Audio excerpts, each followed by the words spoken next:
What's up, Weeboos? Welcome back to the Weeboo podcast. We took a semi-long break because we were both dying at work and Pat was gone in Singapore, but we're back finally with episode 8. I think it was actually a pretty decent break, to be honest with you, because it gave us time to watch the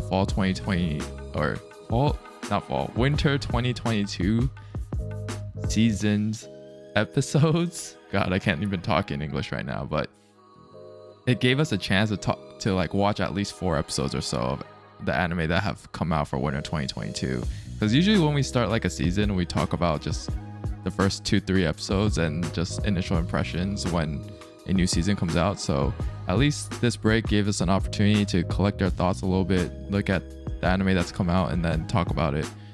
But on top of that, we wanted to kind of talk about a few different other topics that we have lined up. One of them is Pat finally caught up to AOT. How does that feel, Pat? You finally joined the Cool Kids Club. You know, I told you I was gonna binge it, and I did. So I started watching it. I think I binged it within 3 or 4 days. It was a pretty short time frame, but you know, I did catch up. I do feel like I can be relevant. Yeah, you could finally say that you're a true weeboo now that you watched the most mainstream anime that's probably out there besides maybe Naruto. But I definitely want to touch on that. I know in the last podcast episode, we kind of made a promise that we will not talk about spoilers related to AOT. So I don't really want to talk about the content, but just more so your viewing experience and just like your overall thoughts of what's happened thus far. And then the other thing that's kind of happened over the last 2-3 weeks within the last 2-3 weeks when we took a break was Crunchyroll released their anime awards nominees, and the voting's already closed at this point, but at least for me, I was able to kind of just partake in the voting process. But I thought it'd be interesting just to talk about all the categories and then what the nominees are. Maybe if there were any snubs out of what's been nominated, like shows or characters or directors or songs that should have been included in the voting process, because I think when I looked over the list when I was going through the voting, there was a few that came to mind. So I definitely want to get your thoughts on that because I'm sure you were way too busy to take a look at that. So yeah. Yeah, you know, it's been a quiet couple weeks for me in terms of anime. Beside the fact that, you know, I was watching AOT.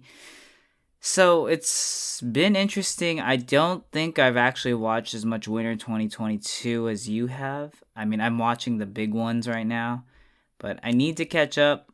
And I'm actually looking forward to it a bit just to like start some new anime, but I'm still I don't really know where to start. So maybe we can talk about that. But yeah, I think it's going to be funny to talk about these anime awards and, you know, just kind of what my take on them are. Yeah, maybe we could touch on the winter 2022 stuff at the end because to be honest with you, it's pretty bad. And I don't want to say that it's worse than maybe summer 2021 from last year because we do have 2 really good anime, but I think you'll be thoroughly disappointed when you start watching shows again. I think so too. I mean, I haven't really glanced at any rankings or any initial ratings, but you know, just kind of looking over on like cover art. I haven't been drawn to anything right off the bat, if that makes sense. Yeah, I think in the end, the moral of the story is going to be just keep watching what you've been watching, aka Ranking of Kings, AOT, and Demon Slayer, because some of the new stuff that's come out has been not the most exciting stuff. And maybe this is intentional because people knew AOT and Demon Slayer were in this season and they just didn't want to compete or have to compete with that. But yeah, we could talk about that real quickly at the end there. But I guess we could talk about AOT first just because I want to get your thoughts on what your, I guess, experience was binging all 4 or 5. I don't even know how many seasons there are anymore, but however many seasons there are of AOT, you actually sat down and watched it all at once so you can see the whole story. Did you like that you waited this long to binge it, or do you wish that you had watched it weekly to join kind of the discussions that happen live? So I remember I've said I've read some of the manga, and rewatching it started to like re-trigger some old memories on where I left off and why I left off. And without going into details with like spoilers or anything, right off the bat, just watching all these seasons, it's kind of interesting because you can see the different art or basically different take that some of these studios had, right? Because AOT hasn't been produced by the same studio throughout its Right. run, right? So it's kind of interesting to see that development and see that take, just to see what's focused on in terms of the production and the art. You can definitely tell, right, with the latest season with Mappa, it's definitely got that Mappa feel to it. And that's something I really realized because I was binging it. Basically jumping from one episode to the next, you're just saying like, oh whoa, something just changed. Like it's almost like a different take on the same anime. And Yeah. overall, this is a hot take, but I still don't think AOT is like one of the best shows of all time. Ooh. I mean, Oh, and we just lost like half our viewers. it's a good show, but I just think I have a lot of, I don't know. It just irks me sometimes the way the plot and the character progression in the show kind of takes place. I don't think there's as much character development as there could have been, and it's really weird because it's a pretty long running anime. At least there's like at least 75 episodes, I think, because I watched. It took me a while to binge it, like at least 3 to 4 days, which is a lot for an anime standpoint for me, to like get through that much. And I don't want to be, I don't know if superficial is the right word, but the first season, I think they do a pretty good job. The first couple, like 12 episodes or so. And then after that, it almost seems like the anime production tries to just follow the manga too much to a T that they lose any originality in the anime. And I don't know if that really makes sense, but for example, when I watch Demon Slayer, right, and I've read the manga and watched the show, I feel like the studios are also trying to put their own take onto the same story, versus AOT almost just feels lackluster to me. Like, the difference between Demon Slayer and AOT, in my opinion, is that in Demon Slayer, yeah, they probably have a lot more budget because, man, each episode in Demon Slayer just looks like it costs like as much as every single other anime out there combined. But AOT, the way they kind of progress Aaron's character and kind of Mikasa, Levi, it just leaves me kind of just sitting there like, did they really have to do them like that? Like, couldn't they have portrayed them a bit differently to give them, a little more backbone and just make each character like more important than they did? Like, I know it's short, I know they only have 20 minutes per episode, and they try to like give everyone a little bit of sense, a sense, but before they go, just killing off like 80% of the cast, I just wish there was just a little bit more development. And I know that's hard to explain without really going into details because I don't want to spoil anything. But overall, when I sit here watching AOT, I'm like, it's good. But even after binging it, right? Like, I know it comes out on Sundays. I'm not sitting here waiting for the release. I'm just like, oh, AOT's out today. Let me watch it. And I don't even remember. I never finished the manga all the way to the ending. So it's not like I know what's happening. I just don't have that sense of, oh, like I can't wait for the next episode. It's more just like, when is it going to end? I just want to see how they wrap it up. That was like kind of a lot, so I just want to like break it down into smaller segments. But one, I think in relation to your like, I guess, character development thing, where they don't explain the characters well enough, I could totally see that. And then I think part of it is AOT is a really complex show. Like, I don't know if there's another anime that's just as complex as AOT. I don't even know if there's another TV show that's as complex as AOT. Like, I feel like the story is so complex and there's just so many different components to it. It kind of gets gets to a point where it's hard to follow sometimes. But I think from like a devil's advocate standpoint, or like from the AOT standpoint, one thing that's unique about AOT is that it's basically a free for all. Like no one is protected by, I guess, no one is Kirito, where they're just protected by this like aura of I'm just never gonna be hurt, or I'm not never gonna lose, or I'm never gonna die kind of situation, where every single character can be in a situation where they can die at any point, or can be in a situation where they can be the hero or can be the antagonist. And I think that's part of the appeal that comes with AOT, because it's just so different from the traditional shonen formula that we usually get. So I think that's one thing. But to your point, I do think some of the character development is a bit lackluster, but it's also really hard, right? Because there's so much to explain in the plot of the story that you have to explain all that, and you can't explain more, or like you can't explain the characters, because that's not the main focal point of AOT, I think. Because I think with something like Demon Slayer, the main focal point isn't the plot necessarily, it's the appeal of the characters. So you either have some kind of attachment to any of the Hashiras, or you have a attachment to Inosuke Zenitsu or Tanjiro or Nezuko. And the plot of Demon Slayer is very, I don't want to say unoriginal, but it's pretty unoriginal in that it follows just like a traditional shonen formula, versus AOT has a more complex plot.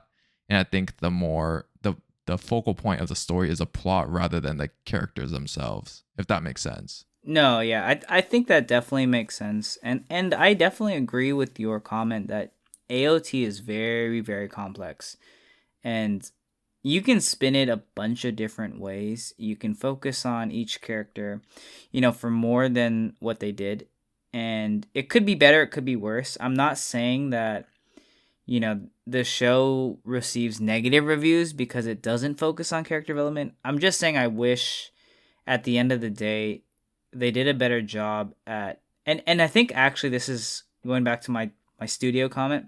I do think this is a bit of the studio issue that different studios are producing it, because each studio does focus a bit differently on different aspects, like whether they want to do fighting scenes, whether they want to do art, or whether they want to really focus on the background or the story of the characters. Mm-hmm. I think that that's one difference that, it's hard to take another studio's work and know where they would have wanted to go, that previous studio.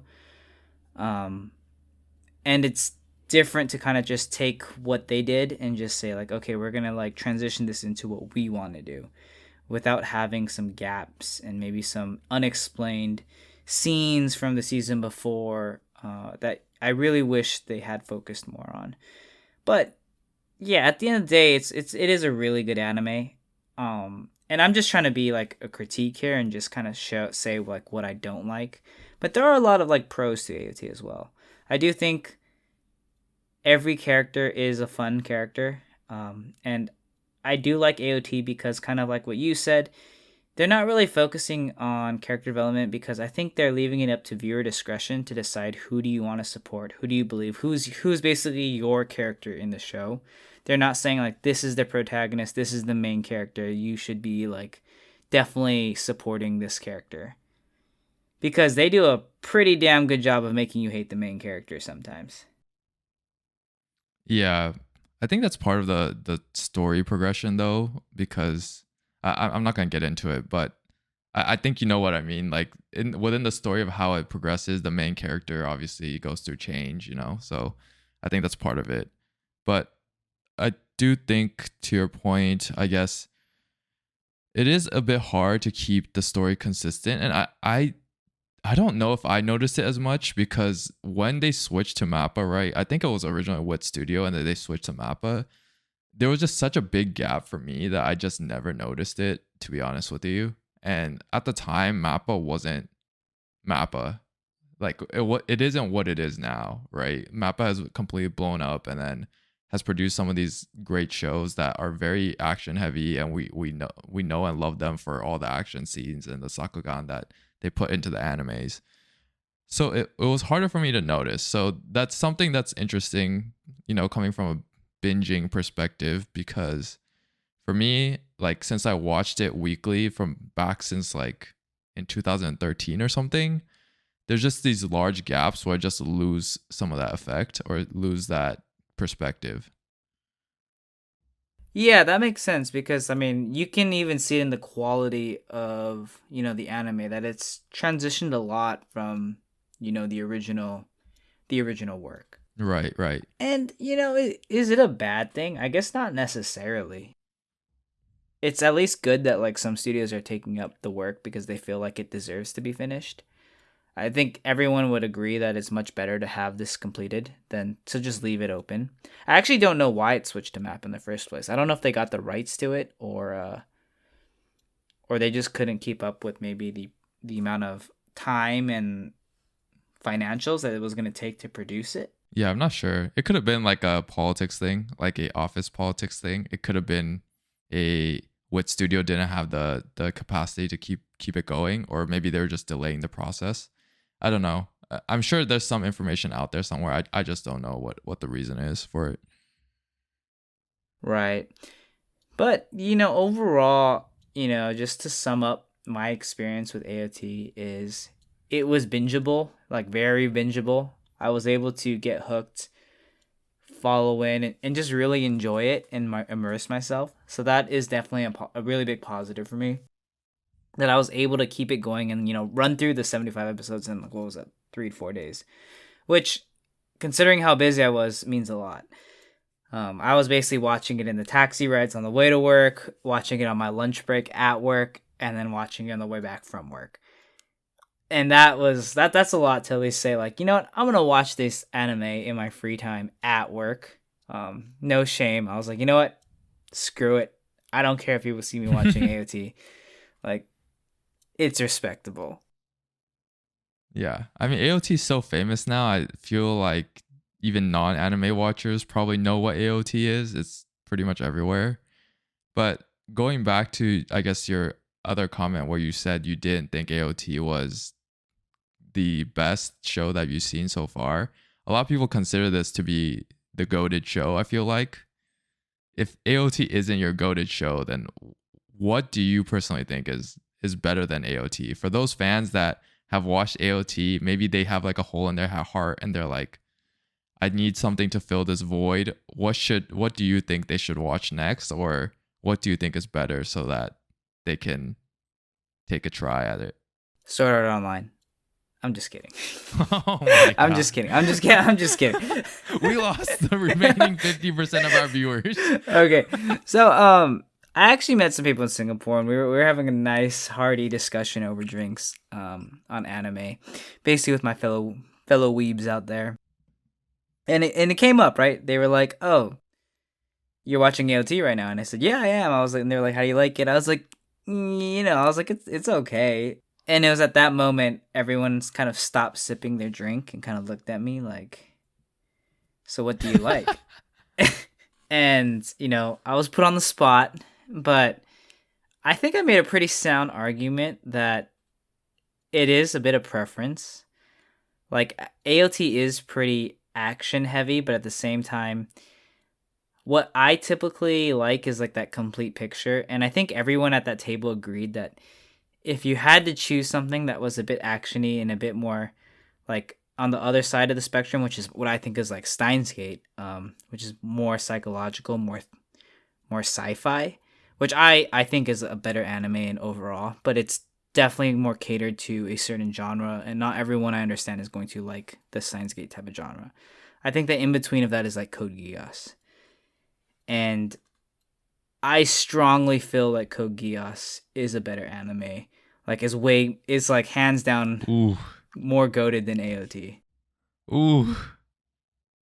These are hot takes. But at the same time, Steins Gate and Code Geass are both really good. So maybe it's not really a hot take because it could just be a coin flip at this point. I think if you hadn't started watching anime back in the 10 years ago genre and you started recently, I think definitely people would say like AOT is really good. And it might be their goated, 4 season anime. I think for someone who watches anime in the long run, like you're watching 200 episodes, I still think Naruto is probably as a story better than AOT. Oh my goodness. Like as a complete The hot show, takes. I do think Naruto is better. But if you're trying to watch something within like 4 seasons, it's like not as long and not as Naruto's very long. Like it's a commitment. That's a whole different type of thing. That might be a commitment like you've committed so long to something that it naturally has a place in your heart. Versus like AOT, Code Geass are more like I watched it and this is what I think about it. I think Naruto is a biased thing, and to be completely honest, I think from it our is. I perspective, think it is. or for anyone that is within our age range who grew up with Naruto, if we think that Naruto is the best anime, it's probably because we grew up with it, and we're totally biased to it. But and also it goes back to like our numerous arguments we've had about how we should even consider shows when one has 1,000 episodes versus another has like 100 to like 150. Right. And that's a very fair point because a show that has a lot longer run, it's almost not comparable. Yeah, but at the same time, it's very impressive for the Naruto manga writer, the anime producers, whoever created all those fillers, you know, who kept the show going for that long and just had some kind of theme and overall plot that they followed. It's pretty impressive that they could keep that going for so long, right? So maybe that gets some extra points too. I am pretty confident that in 5 years' time, Demon Slayer is going to be ranked higher than AOT. You mean in score on Mal? Yes. Really? Like as a summation, I think the final AOT season is like a 9 right now or something. It's like it's absurdly high, right? Demon Slayer like I think is like 5. an 8. I don't remember what Demon Slayer is, like 8.5 maybe. I haven't looked. I think the original is 8.5. The Entertainment District's like 8.9 or 8.8. It was on the higher side of the 8s though. Yeah, and I think AOT when it first came out, I mean the first 2 seasons, I think they were either low 8s or maybe mid 8s. I know they weren't 9. Like for sure 100% I can probably bet they aren't 9. But I think that's just kind of speaks to that as you get more into the anime, you start giving it higher scores because you're like, oh, this is so good. I'm it's kind of that commitment thing. I think it goes back to that I'm committed to this show. I love this show. And like we've talked about in the past, right? By the time you're 4th season, if you didn't like it, you're not watching it in season 4. So Yeah. you're already weeding out those 6s and those 7s. And Yeah, I mean, it's possible. It's very possible. I think in terms of popularity, Demon Slayer has an upper hand because it's so popular to begin with. But there's a lot of people out there that think that Demon Slayer isn't a good show. yeah, Just because because it's just so basic. those people don't have taste in shonen. Okay, to be fair to their point, Demon Slayer is a very prototypical shonen. Like there isn't anything that's necessarily unique about it, but besides the fact that it takes place in this era where like samurais and ninjas existed in like historic Japan, right? Which is very appealing to the Japanese audience, and which is why the Japanese audience just pushes this anime like it's their beloved child, right? Right. Box office scores, even TV ratings right now is just absurdly high. Like how many people are tuning into the Entertainment District week after week in Japan. So I think from a popularity standpoint, it's not going to be hard for Demon Slayer to top AOT. From overall quality of the show, it's hard, I think. So you think Demon Slayer, like as a plot and show, is worse than AOT? Like just off the anime, like not if like I mean you've read the manga too, I think.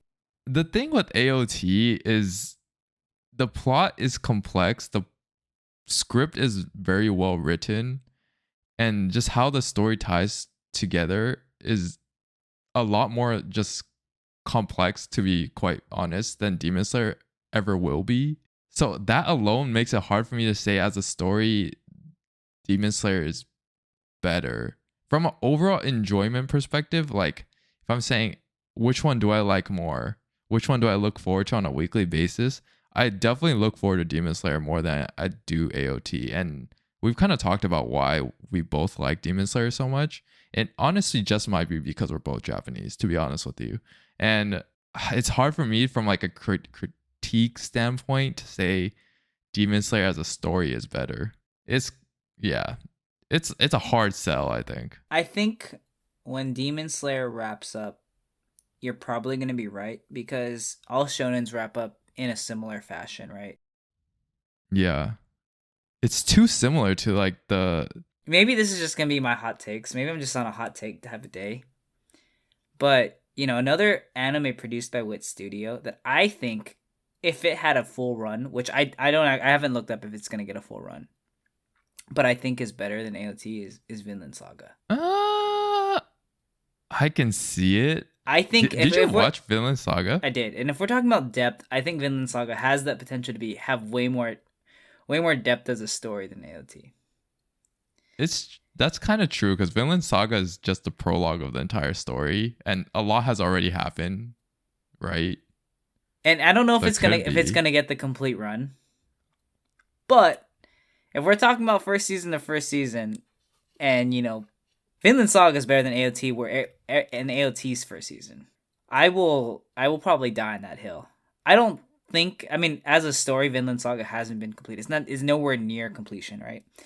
So it's hard to really judge the two. But if we're talking just on like first season to first season depth, I think Vinland Saga wins. I can see it. Vinland Saga as a prologue is actually really good. I haven't finished the entire show yet, to be quite honest. I'm like kind of stuck.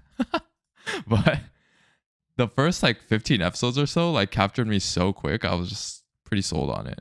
I don't know. Like I do have a lot of people tell me like AOT is their favorite show of all time. Over the past 10 years, like AOT is going to be their number one. And I respect it. I just think those people haven't seen enough anime. I do agree with you there. I do think a lot of people that watch AOT don't watch a whole lot more anime. And because of that, like they default to AOT being the GOAT. So they definitely don't have the full breadth or the full spectrum that we do, but it's hard to still argue against AOT being the GOATed anime up to now. Maybe, I guess, because Geass and Steins Gate are a bit older, right? If you're talking a new generation, I guess I could see it. I guess I could see people's reasoning for it. But at the end of the day, I don't know. It's good. It's good. AOT is a good show. I'd give it like an 8.2, 8.3. It's not a 9. And you're just all about hot takes recently. Saying Mushoku Tensei is not in your top 10 of 2021, then saying AOT is an 8.3. Hey. Apparently, based on the recommendations for Anime of the Year awards, a lot of people agree with me there. No, there's no way Mushoku Tensei shouldn't be in the top 10. there's just no way. Consider you didn't even have AOT in there or Odd Taxi because you didn't even watch the shows. I didn't watch AOT until recently, and I didn't watch Odd Taxi, so I can't judge those two. Well, I guess this is a good segue to the Anime Awards thing because I want to talk about a few of these because they're kind of interesting. But the Anime Awards are pretty interesting every year in that usually the most hyped show of the whole year just dominates all of the Anime Awards. And in the end, the people that are voting are weebs like us who have a bias towards certain shows because they like it, which is totally fine. But in the end, it's mostly like a popularity contest, right? Whoever votes more for a show, like that show is going to win all these awards. What, I guess, is your take on the Anime Awards? Like, I think the last 2 years or so, Jujutsu Kaisen, Demon Slayer, and AOT have just been like completely dominating. And two, should some of these categories include shows that are in their second part or has already won previously? Because it kind of overshadows some of these hidden gems that we've seen in 2021. I really think it's fair to include a second season because the second season it takes a lot of work to have a good second season. How about something like Jujutsu Kaisen, where it's like core 2? Right? I think it was a weird hybrid half between 21 and 2020. Like it continued into the year, but honestly, Jujutsu's second season, or I don't know if you want to call it a second season, but it was really good. And if anything, maybe it should have gotten like Best Newcomer Award in 2020 and not really won Anime of the Year because it hadn't completed. Maybe you really can't. Maybe you shouldn't be up for Anime of the Year if your season's still continuing on. Yeah, because I mean, last year Jujutsu Kaisen core 1 won Anime of the Year, and now for Anime of the Year this year, Jujutsu Kaisen core 2 is a nominee. Right, because I mean it's gonna be the same thing. Like another show, right, that's on this Anime of the Year award is Ranking of Kings, but it's not really complete yet. So in that same logic, if Ranking of Kings won this previous year and then it won next year, it'd be the same thing, right? But it's still really all one season. Exactly. And I don't know how I feel about that. That makes it complicated. I don't mind like AOT being on here because it was a season, right? Like it got a full part 1 of a season in winter 2022, which is fine.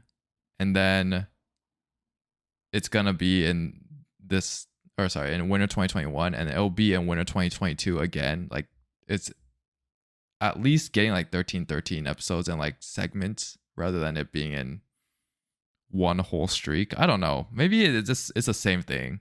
I think, yeah, and it's just weird because the calendar year that these Anime of the Year awards, it doesn't really follow the anime like time scale. Honestly, it's very complicated. But Yeah. I think you can justify it and I think you can be against it.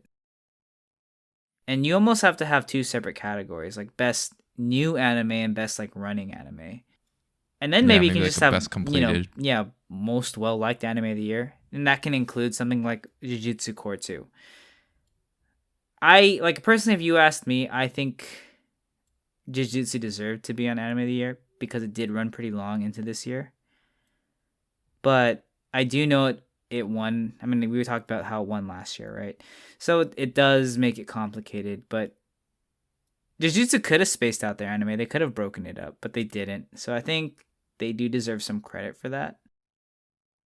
I guess if you do the full 13 episodes of a season, so let's just say Jujutsu did the full 13 in fall 2020, right? And then did the full 13 in winter 2021, I guess then it's fine.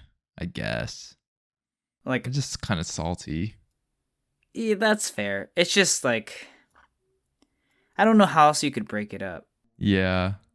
Well, I guess that kind of sets the tone here for the anime awards and how they do it. But I just want to go through some of these categories, get your thoughts on what you would personally vote for. And also, if you think that they're missing something, like you think something else should be in the anime of the year category, or you think something else should have been nominated for another category. Because I do think there's some things that get overlooked because it's just not all that popular. But starting with the anime of the year nominees. So for those that have either voted or have not voted, I'll just list out everything. So as a reminder to the audience, the nominees for anime of the year for the Crunchyroll Anime Awards for 2021 are 86, which we've kind of talked about, and AOT, Final Season Part 1, Jujutsu Kaisen Core 2, Odd Taxi, Ranking of Kings, and Sunny Boy. What would you vote for out of these 6 anime? And also, is there anything else you would have included?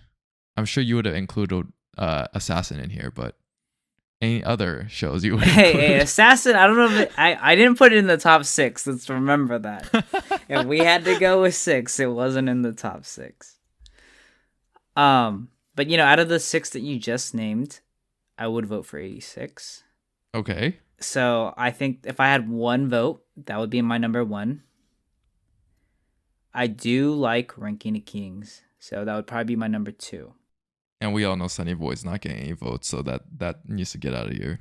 I still don't understand how that made it to that list. I'm very confused. I've Is read. Sunny Boy's not even on Crunchyroll? That's what even makes me more confused.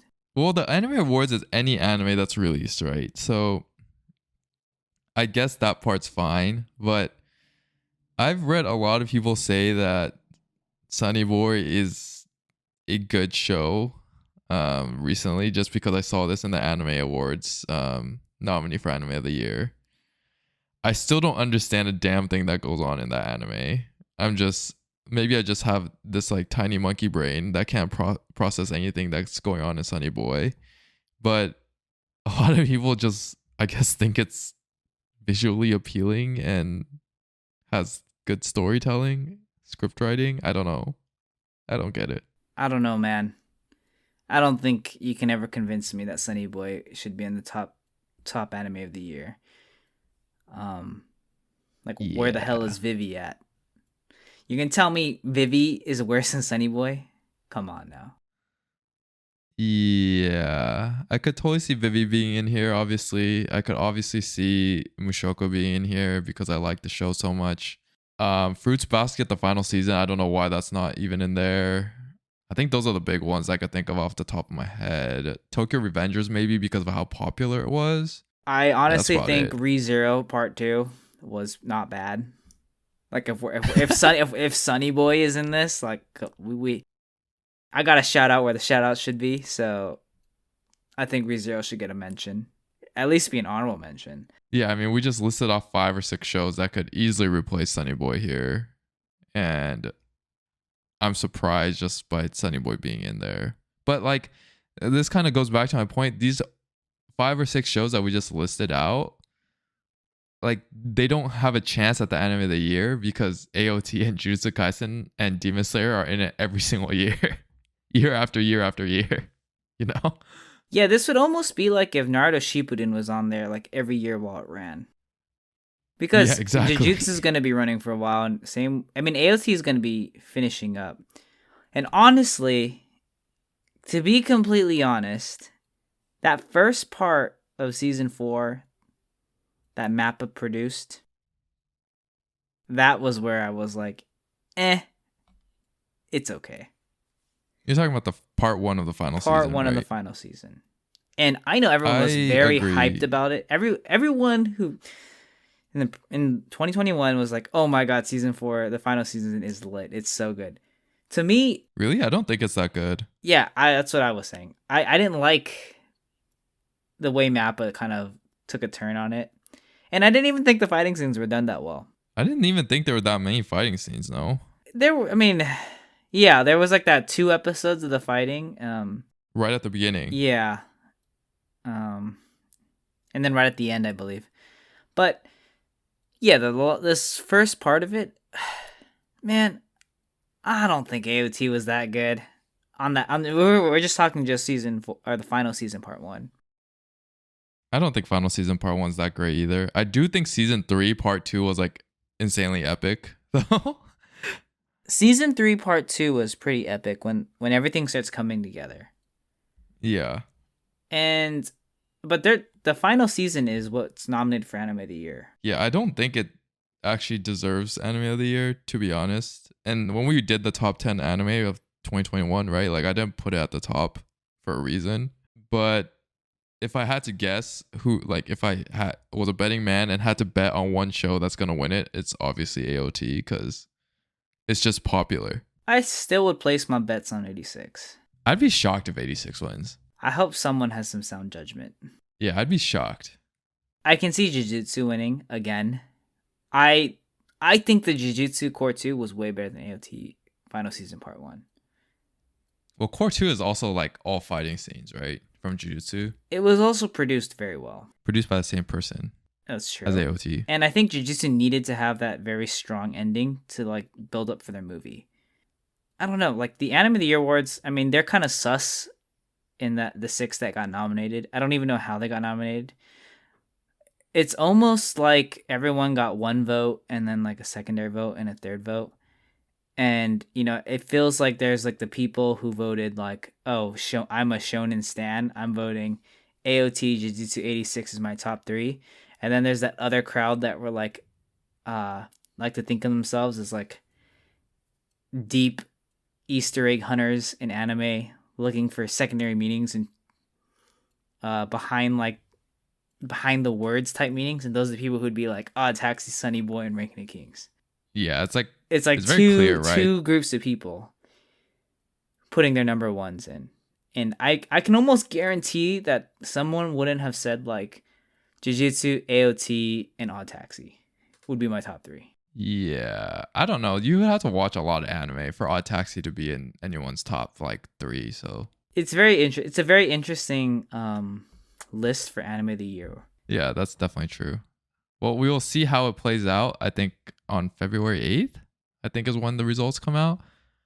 But we could kind of just switch over to the next section here. So best boy nominees, we have Senku, Dr. Stone. We love Dr. Stone, 2 is Miyamura, Izumi from Horimiya. Oh, is Horimiya not on Crunchyroll? Doesn't have a link, but I swear I watched it on Crunchyroll. Oh, maybe not. I guess it was on Funimation. Odokawa from Odd Taxi, Bocchi from Ranking of Kings. We love Bocchi. And Ken from Tokyo Revengers and Manjiro from Tokyo Revengers. Who would you put your vote in? For these 6, I would probably put Ken from Tokyo Revengers, or Draken. That's the name he goes by most of the time in the anime. But I haven't watched Odd Taxi and I haven't watched Horimiya. Senku's alright. I wouldn't choose Bocchi. I love Bocchi, but I don't think he's like the best boy award. Yeah, I can see people putting Bocchi because of this, I guess, sympathetic empathy. I don't know how to exactly say it, but the feels you get from the character. And I don't think Senku will win. I don't think Odokawa will win. So if I had to make a bet, I thought it was one of the guys from Tokyo Revenger just because of how popular Tokyo Revenger is. And it's very interesting that they had 2, choices from Tokyo Revengers, but Tokyo Revengers didn't even make like an honorable mention in Anime of the Year. But I don't know. I don't know if you've seen Tokyo Revengers. I've only seen to like episode 10 or something. Mikey is a very dark character, so it's interesting how he'd be like a best boy award. He'd be more of like he's like the Eren of season 4, of AOT. Yeah. Like very confusing, dark personality. Not really sure what's going on through their heads. Like you almost want to support them. You like them at times, but other times you're just like, this person is on my shit list for the week. I think people could think he's cool, but I think that's about it. That's probably about it. But I think that's why Yeah. Draken is on there because, Tokyo Revengers just has. I mean, it's obviously a male. It's basically mostly males, and Draken's just a very likable character in the anime. He's almost like the one you want to like support, throw you like your full support behind. So out of those, I would choose Draken. And I don't normally think when I watch anime, best boy, like this guy's going on my best boy award. So I don't even know who else I would choose. I'd probably have to look through the rankings, like of who I'd consider. But based off of the Anime of the Year recommendations, I probably would think Yuji Itadori from Jujutsu. I would think he would probably. I would have thought he would have been on there. See, that's where I would give you, I guess, the argument of why isn't Gojo on here? Everyone loves Gojo. Yeah, unless he won last year and they didn't want to put him on. But then it comes back to like, did someone want to be on there 2 years in a row? Yeah, Jujutsu's in Anime of the Year again. Like, just throw Gojo on there again. Like, yeah. What? I guess that's like where like the consistency is not always there. But I've personally voted for Izumi from Horimiya just because I didn't watch Tokyo Revengers. But if I had to bet, it was like who's gonna win. I'm for sure gonna bet for one of the Tokyo Revengers people. All right, best girl. All right, this category I think you're kind of screwed because I don't even think you watched half these shows. So the first person is, gosh, I don't even know how to say her. Is this her first or last name? Vladilena Melize from 86. Toru Honda from Fruits Basket. Nobara Kugisaki from Jujutsu Kaisen. Sarasa Watanabe from Kageki Shoujo. I have no idea what show that is. Shoko Komi from Komi Can't Communicate. And Ai Oto from Wonder Egg Priority. I think you've only watched like 2 of them. That is correct. Right. I've watched Nobara Kugisaki and Vladilena Milizi? I don't know. I guess out of those, I'd have to choose 86. But the weird thing is she doesn't exist in the second half of it. Yeah. Completely disappears. But in the first part, she's kind of cool. She's kind of cool in the first part. I agree. Who would you choose? This is a quick one. Who would you choose? I pick Komi. Okay. I mean, I love Komi. That's fair. I think like based off of cover art, I like Komi's art. Like I could see that. The art from the show is just too good. So, and she's just very good, likable character. So, but if we're giving shout outs to like, best girls, where's what are you gonna say? Assassin? Where? I was gonna say where's Vivi at? Oh yeah, that's true. That's very true. Vivi not being here is Vivi considered a girl though? I don't know. I mean, I think so. I mean, she's like technically not a human, so. So I guess her and Destiny from Tact Up would go in their own category. Best half girl. Yeah. Or best AI. Best controversial. And then you can throw Slime in there too. Like I don't know if I should be liking this person because they aren't human. They'll have a new category for non-humans at some point. It'll be the I'm going to hell category. All right. Best protagonist this is where it kind of gets a little weird to some degree. So for best protagonist, there's Eren Yeager from AOT. This man's not a protagonist. No, I'm convinced. This man's not a protagonist. Well, in the next category, you'll see what happens, but he's in the best protagonist. What did this guy do in Protagonist? I don't know. There's Yuji Itadori from Jujutsu Kaisen Core 2. There's Joe from Megalobox 2. Otakar from Odd Taxi. Bocchi from Ranking of Kings. And Ai Otto from Wonder Egg Priority. I'm guessing you're going to go with Itadori, Yuji. Honestly, Bocchi's a pretty good protagonist. So we're talking protagonist. That's very true. Is Yuji even... I guess he technically is a protagonist, even with... Frick, I forgot the devil's name inside of him. We're so bad with names here. I need some multiple choice answers. But yeah, I think he is a protagonist. I think he is. Yeah, Bocchi as a protagonist is actually very good. I think I would choose Bocchi as a protagonist. All right. I just like the guy. One vote for Ranking of Kings. I think I put Bocchi when I voted. I voted for Bocchi too.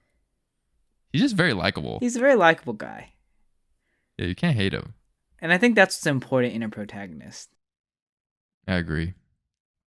All right, best antagonist. So this goes back to things being weird. Best antagonist has Eren Yeager from AOT, Tomura Shiragaki from My Hero Academia, Yano from Odd Taxi, Echidna from ReZero, Ainosuke Shindo from Skate the Infinity, and Teta Kisaki from Tokyo Revengers. Okay, well, Kisaki is first of all a murderer, so this guy's a straight up devil. Anyone who likes him as an antagonist needs to go to a therapist and get their priorities checked out. Hey, but that sounds like he makes for a good antagonist. He's like a pure antagonist. He's not even a likable antagonist. He's like, this guy's scum. This guy's trash.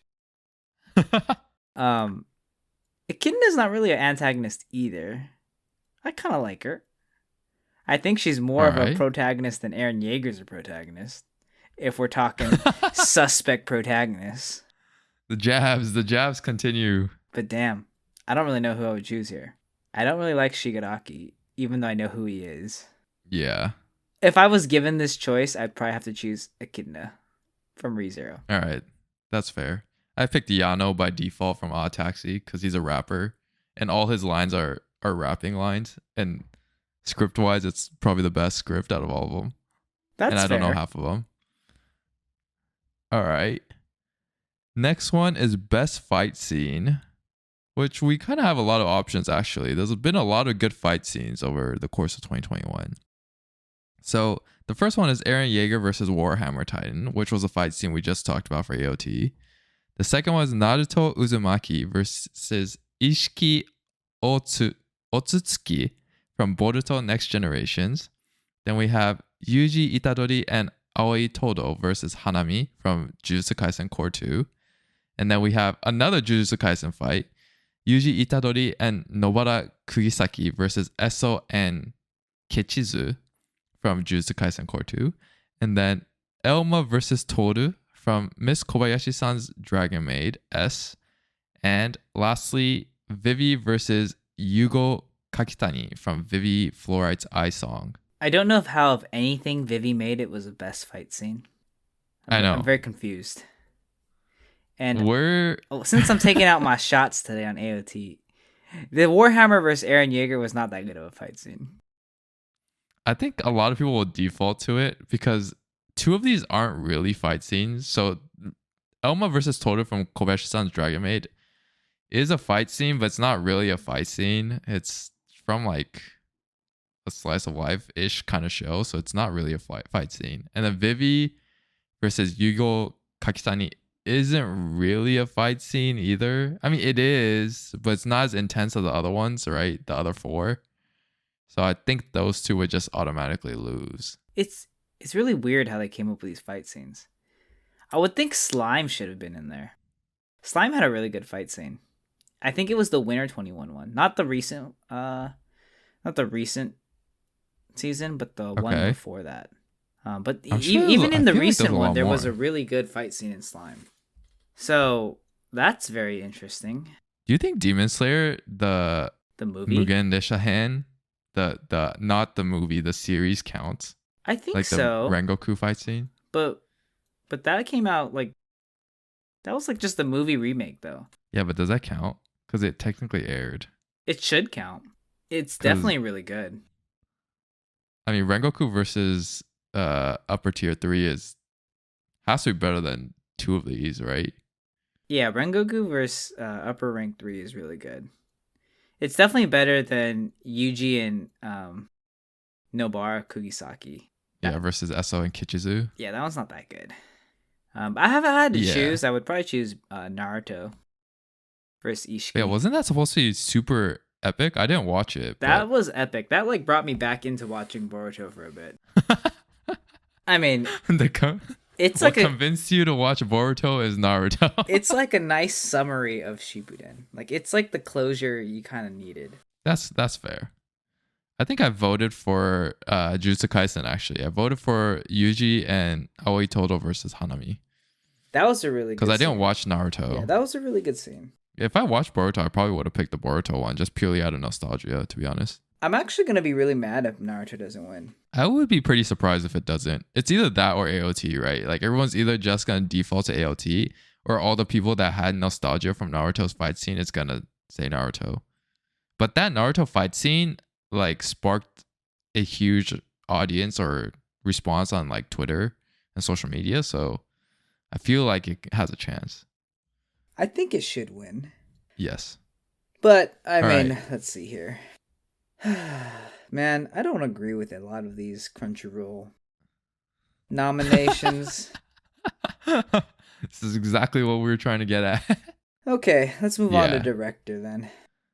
All right, best director, we have Yuichiro Hayashi from AOT Final Season Part 1, Sung-Hoo Park from Jujutsu Kaisen Core 2, Yo Moriyama from Megalobox 2, Baku Kinoshita from Odd Taxi, Shingo Natsume from Sunny Boy, and Shin Wakabayashi from Wonder Egg Priority.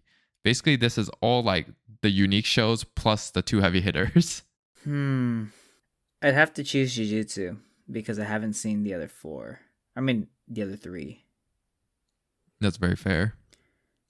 What about you? Odd Taxi? Yeah, I picked Odd Taxi. I would have picked Wonder Egg Priority had it not end the way it ended. If it ended even remotely any percentage points better, I would have probably picked Wonder Egg. But as a whole show, Odd Taxi just executed much better. The director's vision is like you could see how it's been being portrayed versus Wonder Egg. If there was better directing, it wouldn't have been rushed and there wouldn't have been as many loose ends, I felt like. That makes sense. Sometimes the way it closes and the loose ends are really what make a case for, you know, how a show closed and its overall summary in terms of director standpoint, right? Yeah, exactly. All right. So that was a pretty quick one. Best animation nominees. I think this one's kind of interesting because if we're just going purely off animation, right? There's an argument for a lot of these. The first one is Demon Slayer Kimetsu no Yaiba Mugen Train arc, which is why I asked why is Rengoku not in the best fight scene category. Jujutsu Kaisen Core 2, Miss Kobayashi-san's Dragon Maid, S, Mushoku Tensei Jobless Reincarnation Core 1, which is interesting. I guess they can't say both, so they just pick Core 1. Vivi Floret's Eye Song, and Wonder Egg Priority. You've watched 4 of these, so you have some options here. I mean, the Mugen Train arc, but is it really fair? They had a movie budget of like an absurd amount. I mean, UFO Table as an animation studio is already pretty off the charts, right? To begin with. Like they know how to execute their animation and their fight scenes really well. Another example is like how they do like the Fate series, Heaven's Feel movies. And yeah, Demon Slayer's animation obviously is probably the best maybe the best we've ever seen, period. Maybe. But I think there's an argument for a few of these. Like, I do think Mishoko's animation is really good. I do think Wonder Egg's animation was really, really good. I don't know about Jujutsu. I feel like Jujutsu is okay. I don't know if it's the best. I think Jujutsu is better than Vivi. I heard a lot of really good things about Kobayashi's animation. Yeah. So Kobayashi's animation is very unique too. It's more colorful. I would be happy with a Wonder Egg win or Kobayashi's Dragon Maid win. I don't think Demon Slayer should win because I don't believe you should be comparing a movie to an anime in terms of a normal run. Yeah, Wonder Egg's animation is really, really good. I do like Jujutsu's a lot, but I mean it's just nowadays all shonen have very good animation. So beside the few fighting scenes that Jujutsu clearly spent most of their budget on, I would say like as a arc, yeah, it's good, but like I just don't like it when all the budget you can tell is put into a fighting scene. So as a whole, Yeah. I think I'd be more. I think Mushoku Tensei is a really good anime, and the animation is very good, but I don't think it should win over Kobayashi or Wonder Egg. And honestly, I haven't watched it, right? But I would probably choose. I can't choose Kobayashi or Wonder Egg, but I would be the most satisfied with one of those two if they won. I think I picked a Wonder Egg here. I either picked a Wonder Egg or Mushoku. I didn't want to pick Demon Slayer for the exact reasons that you said. I wasn't blown away by Vivi. And like you said, Jujutsu is pretty standard. And Kobayashi-san's animation is good, but it's just not my cup of tea, I guess. It's not something I would reference and be like, this is like top tier animation. So I either picked Wonder Egg or Mushoku, but I don't remember which one. I'm gonna actually take a guess that Wonder Egg or Kobayashi will win. I hope so. If Demon Slayer wins, then we know exactly how these awards are. I'm gonna go apply for a job, Crunchyroll. Be the guy in charge of anime awards every single year, please. I'll get roasted every year. Yeah, I mean, some fans will be angry no matter what. All right, best character design. This is interesting too.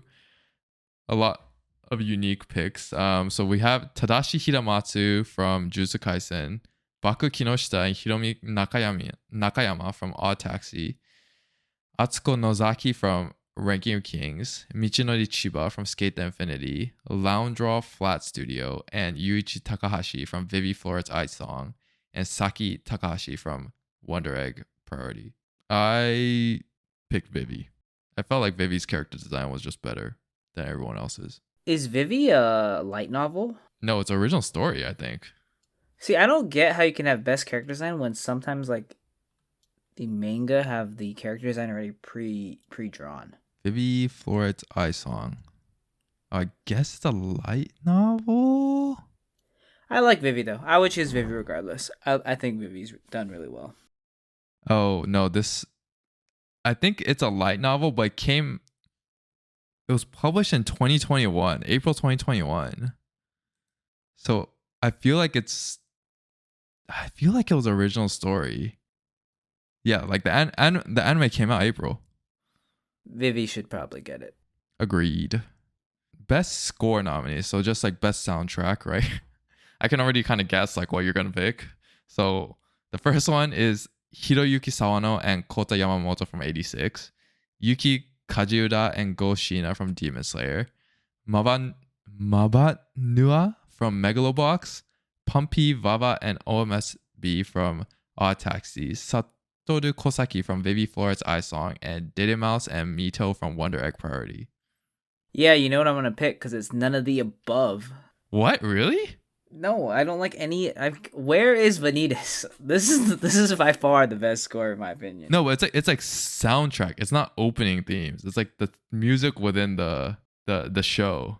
I don't think any of the. I mean, I would probably have to choose Vivi. Really? I thought you would pick 86. No, because 86's score is epic. It's good. Like the piano. It's good. I don't know. I thought it was okay. Really? Wow. 86 is like score is just like so feelsy. Not like the opening and ending songs, but like everything that they play in between. At least in the part in season 1. I don't know about season 2. Man, I don't know. That's a tough one for me. Vivi is also a music genre anime, obviously, and it has a really good score too. So I think I just like Vivi, but maybe it's just because I just remember it as a musical anime, like some ties to it. that is very true. Next one is best VA performance, so voice acting. We got Ayane Sakura, who does Gabby Braun from AOT Final Season Part 1. We got Yuki Kaji, who does Eren Yeager from AOT Season Part 1. We got Kiyoshi Kobayashi, who does Daisuke Jien from Lupin the Third Part 6. We got Natsuki Hanae, who does Odokawa from Odd Taxi. Aoi Yuki, who does Kumoko from So I'm a Spider, So What. Kanata Aikawa, who does Ai Oto from Wonder Egg Priority. We don't have much options here. Dude, honestly, I don't know if I could even vote for a single one. I think I'm going to take a pass. All right, I voted by default for Eren for this one because I didn't necessarily think any of them were great. I'm pretty sure the spider one is in there just because it's a Crunchyroll anime. I don't think I can vote for anyone here. I wasn't necessarily... I didn't feel any draw towards any single one. All right. That one's a pass. We're going to skip this one too. Best VA performance English because we don't watch anything in dub anyways. Yeah, what? Okay, so that gets us to best opening sequence, which unfortunately does not have Vanitas for you, but the picks are Boku no Senso from AOT, Final Season Part 1, Kaibutsu by Yoasobi from B-Stars, Vivid Vice by Huya Extended by Jujutsu Kaisen Core 2, I Know Supreme by Fana for Miss Kobayashi-san's Dragon Maid S. We got Odd Taxis by Skirt and Pumpy for Odd Taxi, obviously. And we have Crybaby by Official Higedan Dizumu for Tokyo Revengers. Crybaby is pretty good. I do like Crybaby a lot. Oh yeah, Crybaby is very solid. But yeah, where the heck is Vanessa's ending is the one that's I think is the winner. But I would probably choose Tokyo Revengers. Crybaby's really good. I picked Kaibutsu by Yoasobi because my pick for best opening sequence is not on here, or two of my picks are not on here, which is Pink Blood from To Your Eternity by Utada Hikaru, and the Horimiya opening song is not on here. And I don't know why they're both not on here because they're both really good. Unfortunate. Honestly, though, anything produced by Yasobi is pretty damn flames. Yeah, the problem was, we'll see it when we get to best ending sequence. I thought Yoasobi had the best ending sequence of 2021. I just didn't want to vote for them twice. So I was just kind of sad that they didn't have the other choices. But it is what it is. Okay. Best ending sequence. Again, stupid AOT. Shogeki by Yuko Ando. AOT again. And then Yasashi Suisei by Yoasobi for Beastars. We got Shirogane by Lisa for Demon Slayer Kimetsu no Yaiba Mugen Train Arc. Nai Nai by Diona for Shadow's House. I don't know what show that is. We have Infinity by Yuri for Skate the Infinity. And we have Ganbare Kumoko-san no theme by Watashi via Aoi Yuki for So I'm a Spider, So What? I didn't really like Shirogane that much. Yeah, I thought Shirogane was very average. It's not like Homura from the actual movie. Homura is actually a banger. Honestly, I'm not gonna vote for any of these because I think Vanitas has the best ending. I don't like any of these choices at all. All right, that's totally fair. I should have done that for the opening. I should have just not voted, but it is what it is. All right, so now we're in the categories or like the genre of anime. We'll just go through these quickly because we're pushing past the hour mark. But for best action, we have AOT Final Season Part 1, Demon Slayer Kimetsu no Yaiba Mugen Train Arc, Jujutsu Kaisen Core 2, SSSSS Dyna Zenon. I have no idea what that is. Vivi Floret's Eye Song. I didn't even know this was action. And Wonder Egg Priority. I did not know that was action either. I would choose Jujutsu. All right, that is very fair. I think I picked AOT by default. Sir, there was like 3 episodes of fighting. Yeah, I don't know. I don't like any of these, man. They're all whatever. That's fair. They are all whatever. All right, best comedy. I don't think you've watched any of these, so I'm just gonna go through them real quick. We have Don't Toy With Me, Miss Nagatoro, Heaven's Design Team, Komi Can't Communicate, Life Lessons with Uramichi Oni-san, Miss Kobayashi-san's Dragon Maid S, and Odd Taxi. I don't think Odd Taxi is a comedy, so I voted for Komi because I thought that was the funniest one. But I don't think you've watched any of these. I have not. Okay. Going to best drama. Best drama, we have 86, Fruits Basket, the final season, Kageki Shoujo, Odd Taxi, To Your Eternity, and Wonder Egg Priority. How can Wonder Egg Priority be in best drama and best action? Weird. I only watched 86, so. Oh man, this just shows there's no best isekai category, so you can't vote for any of these. I think I voted for To Your Eternity. Oh wait, no. For best drama, I actually think I voted for Fruits Basket, the final season, without watching it. I was like, Fruits Basket has to get a vote somewhere. I'm gonna vote for it here because this is the only chance that it will get. All right, that's best fair. romance. Yeah, best romance. We got Beastars, which isn't a romance. Fruits Basket, the final season. Don't Toy With Me, Miss Nagatoro, Horimiya, Komi Can't Communicate, and The Duke of Death and His Maid. Which I don't think you've watched any of these. I haven't. I would go with Fruits Basket. All right, good default pick. I picked Horimiya because I voted for Fruits Basket for best drama by default. So I'm putting some marbles into each basket here. For best fantasy, I guess this is semi your category. Best fantasy, we have Mushoku Tensei, Ranking of Kings, The Time I Got Reincarnated as a Slime Season 2, The Case Study of Vanitas, To Your Eternity, and Wonder Egg Priority. I will go with Ranking of Kings. Ranking of Kings as a fantasy is actually very good. It is very good. I cannot deny that. I obviously voted for Mushoku Tensei. But yeah, both those are very good. All right, best film, the last category here. I wonder what you will vote for. First, we got Belle. Then we got Evangelion 3.0 plus 1.0, Thrice Upon a Time. We got Demon Slayer Kimetsu no Yaiba, the movie Mugen Train. Josie, the Tiger and the Fish. Shirobako, the movie. and words bubble up like a soda pop. It's sad because I watched Violet this year because it came out, but I know it got released in 2020 now, so I can't really vote for it. I guess I would have to choose Demon Slayer. It's probably between Demon Slayer and Bell, right? I think the mass majority would choose between Evangelion or Demon Slayer, but that's very fair. I'm going with Demon Slayer. All right, I picked Demon Slayer because of the impact. Shirobako the movie was terrible or not great. Words bubble up like soda pop is not great. Josie the Tiger and the Fish I have not yet watched, but I heard it's pretty good. And Bell's pretty good, but I have not watched Evangelion 3.0 plus 1.0. So it was either between Demon Slayer and Bell. So I think that's all of it. Those are all the categories we have.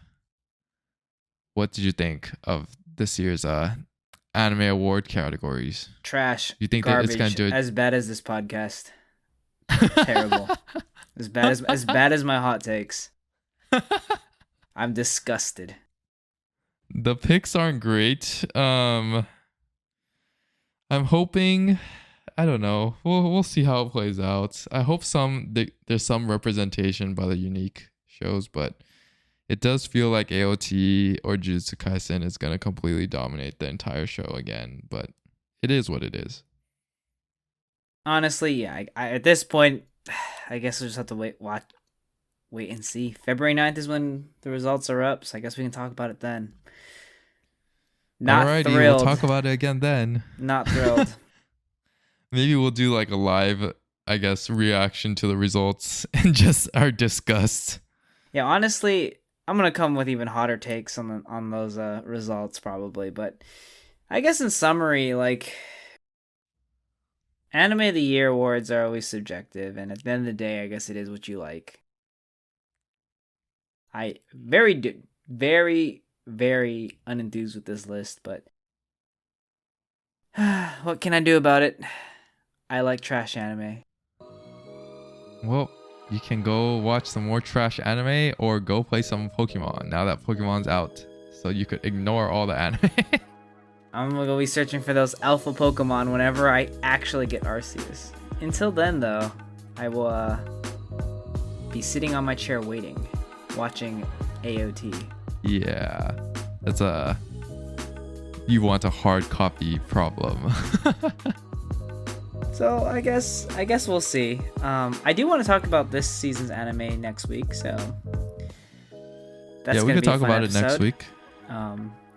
Yeah, again, sorry for the delays in all these productions of our podcast, but going forward, I think hopefully this year is a bit more interesting. Hopefully we're not stuck talking about AOT, Demon Slayer, and Jujutsu all day, every day. Yeah, I mean, we'll think of more topics to kind of talk about, have some content ready, and not talk about weekly shows all the time, because it's hard, obviously, with Demon Slayer and AOT being the focal point of these seasons, to not spoil everything, because I obviously don't want to spoil anything related to those shows, but yeah, I'm sure there's a lot to talk about.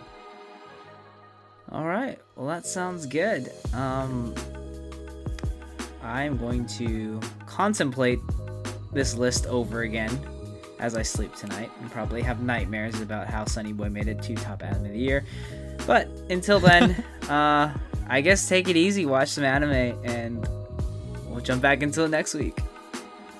All right, peace out, weeboos. All right, see you guys.